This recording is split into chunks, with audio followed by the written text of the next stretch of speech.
ನಮಸ್ಕಾರ ಎಲ್ಲ ಸ್ನೇಹಿತರಿಗೂ ಸ್ವಾದಿಷ್ಟ ರುಚಿ ಚಾನಲ್ಗೆ ಸ್ವಾಗತ. ಇವತ್ತು ನಾನು ನಿಮಗೆ ಹಬ್ಬಕ್ಕೆ ವಿಶೇಷವಾಗಿ ಮಾಡುವಂಥ ಅವಲಕ್ಕಿ ಚೂಡ ಮಾಡೋದು ತೋರಿಸ್ತೀನಿ.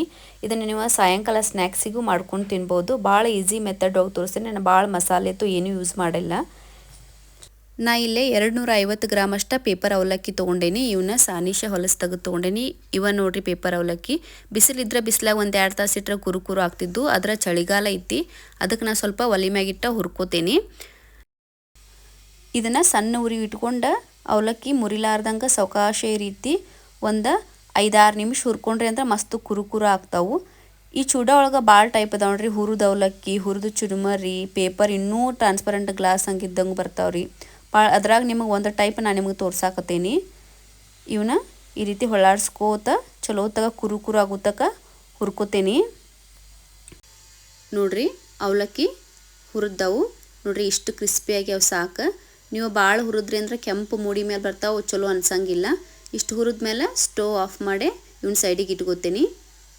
ಈ ಕಡೆ 1 ಬೌಲ್ ಹಸಿ ಶೇಂಗಾ ತೊಗೊಂಡೇನಿ, ಅರ್ಧ ಬೌಲ ಪುಟಾಣಿ, 1 ಬೌಲ್ ಕರಿಬೇವು ತೊಗೊಂಡೇನಿ. ಇವು ಮೂರನ್ನು ಕ್ವಾಂಟಿಟಿ ನೀವು ಹೆಚ್ಚು ಕಡಿಮೆ ಮಾಡ್ಕೋಬೋದು. ಇವನ್ನ ಸಪ್ರೇಟಾಗಿ ಎಣ್ಣೆಗೆ ಕರ್ಕೋತೀನಿ. ಇಲ್ಲೇ 1 ಬೌಲ ಎಣ್ಣೆ ಕಾಯಾಗ ಹಾಕೇನಿ. ಎಣ್ಣೆ ಕಾದೈತಿ. ಈಗ ಶೇಂಗಾ ಕರ್ಕೊಳ್ಳೋನು. ಭಾಳ ಚೂಡ ಮಾಡೋರಿದ್ರಿ ಅಂದರೆ ಈ ರೀತಿ ಚಮಚೆ ತೊಗೊಂಡು ಸ್ವಲ್ಪ ಹಿಂಗೆ ಎಣ್ಣೆಗೆ ಕರ್ಕೋಬೋದು. ನಾನು ಸ್ವಲ್ಪ ಮಾಡಿ ತೋರ್ಸತ್ತನಲ್ಲ, ಅದಕ್ಕೆ ನಾ ಎಣ್ಣೆಗೆ ಡೈರೆಕ್ಟ್ ಹಾಕ್ಕೊಂಡೆ ಇವನ್ನ ಕರ್ದು ತೋರಿಸ್ತೇನೆ. ನೋಡಿರಿ, ಹಿಂಗೆ ಸಪ್ರೇಟಾಗಿ ಕರ್ಕೋತೇನೆ ಇವನ್ನ. ನೋಡಿರಿ, ಚಲೋತ್ತಾಗ ಕರ್ದಾಗು ಇವ ಸೈಡಿಗೆ ತಕ್ಕೋತೇನೆ.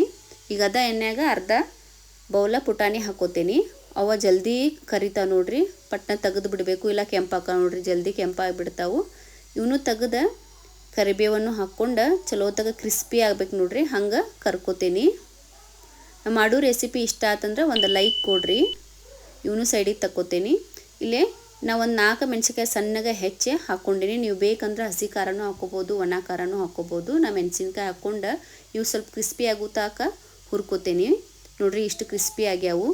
ಈಗ ಇದಕ್ಕೆ ಅರ್ಧ ಟೇಬಲ್ ಸ್ಪೂನ್ ಜೀರಿಗೆ, ಅರ್ಧ ಟೇಬಲ್ ಸ್ಪೂನ್ ಸಾಸಿವೆ ಹಾಕ್ಕೊಂಡು ಚಟ್ಪಟ್ ಅಂದಮೇಲೆ ಅರ್ಧ ಟೇಬಲ್ ಸ್ಪೂನ್ ಬಿಳಿ ಎಳ್ಳು ಹಾಕ್ಕೋತೀನಿ. ರುಚಿ ಭಾಳ ಕೊಡ್ತಾವೆ ನೋಡ್ರಿ. ಒಂದು ಚಿಟಿಕೆ ಅರಿಶಿನ ಹಾಕ್ಕೊಂಡು ಕಲಿಸ್ಕೋತೀನಿ. ಆಮೇಲೆ ಒಂದು 2-3 ಗಡ್ಡೆ ಬೆಳ್ಳುಳ್ಳಿ ಸುಲಿದು ಜಜ್ಜಿ ಇಟ್ಕೊಂಡೀನಿ, ಅದನ್ನು ಹಾಕ್ಕೋತೀನಿ. ಈಗ ಎಲ್ಲ ಚಲೋತ್ತಾಗ ಕರ್ಕೋಬೇಕು. ಈಗ ಕರ್ದಾವು ಒಲೆ ಬಂದ್ ಮಾಡಿ ರುಚಿಗೆ ತಕ್ಕಷ್ಟು ಉಪ್ಪು ಹಾಕಿ ಸೈಡಿಗೆ ಒಗ್ಗರಣೆ ಇಟ್ಕೋತೀನಿ. ಈ ಕಡೆ ನೋಡ್ರಿ, ನಾನು ಅವಲಕ್ಕಿ ಹುರಿದಿದ್ದು ಶೇಂಗಾ, ಪುಟಾಣಿ, ಕರಿಬೇವು ಎಲ್ಲನೂ ಒಂದು ಬುಟ್ಟಿಯೊಳಗೆ ಹಾಕ್ಕೊಂಡೇನಿ. ಒಬ್ಬೊಬ್ರು ಸಪ್ರೇಟ್ ಪ್ಲೇಟ್ನಾಗ ಇಟ್ಕೋತಾರೋ, ನಾ ಹಾಗೇನು ಇಟ್ಕೊಂಡಿಲ್ಲ, ಡೈರೆಕ್ಟ್ ಅವಕ್ಕೆ ಹಾಕಿ ಈಗ ಒಗ್ಗರಣೆ ಏನು ಮಾಡ್ಕೊಂಡಿದ್ದಿಲ್ಲ ಅದನ್ನು ಹಾಕ್ಕೋತೀನಿ. ಹಾಕ್ಕೊಂಡು ಮೇಲೆ ಸಕ್ಕರೆ ಪುಡಿ ರುಚಿಗೆ ತಕ್ಕಷ್ಟು ಹಾಕ್ಕೋತೀನಿ. ನಿಮ್ಗೆ ಎಷ್ಟು ಬೇಕು ಅಷ್ಟು ಹಾಕೋರಿ. ಇವನ್ನ ಸಾವಕಾಶ ಮಿಕ್ಸ್ ಮಾಡ್ಕೋತೀನಿ. ಈ ಚೂಡ ಅದು ನಮ್ಮ ಕಡೆ ಪಂಚಮಿ, ದೀಪಾವಳಿ ಹಿಂಗೆ ಹಬ್ಬಗಳಿಗೆ ಸ್ವೀಟ್ ಮಾಡಿದಾಗ ಖಾರ ತಿನ್ನಕ್ಕೆ ಬೇಕಂತ ಮಾಡೇ ಇರ್ತಾರೋ. ಹಿಂಗೆ ಬಾಳ್ಗಿ ಒಳಗೂ ಸ್ವಲ್ಪ ಹಾಕ್ಕೊಂಡು ಮಿಕ್ಸ್ ಮಾಡ್ಕೋತೀನಿ. ಹೊರಗೆ ಅಂಗಡಿ ಒಳಗೆ ಕೊಂಡು ತಿನ್ನೋ ಬದಲು ಈ ರೀತಿ ನೀವು ಮನ್ಯಾಗ ಮಾಡ್ಕೊಂಡ್ರಿ ಅಂತಂದ್ರೆ ಬಾಯಿಗೂ ರುಚಿ ಇರ್ತೈತಿ, ಈಡೂ ಆಗ್ತಾವೆ ನೋಡ್ರಿ. ಮಸ್ತ್ ಚೂಡ ರೆಡಿ ಆಗ್ಯಾವು. ಹೆಂಗೂ ನಾಗರ ಪಂಚಮಿ ಸಮೀಪ ಐತಿ. ನೀವು ಮಾಡಿ ನೋಡ್ರಿ, ಕಮೆಂಟ್ ಮಾಡಿರಿ, ನಿಮ್ಮ ಫ್ರೆಂಡ್ಸ್ ಫ್ಯಾಮಿಲಿಗದು ಶೇರ್ ಮಾಡಿರಿ, ನನ್ನ ಚಾನಲ್ ಸಬ್ಸ್ಕ್ರೈಬ್ ಮಾಡಿರಿ. ಧನ್ಯವಾದಗಳು.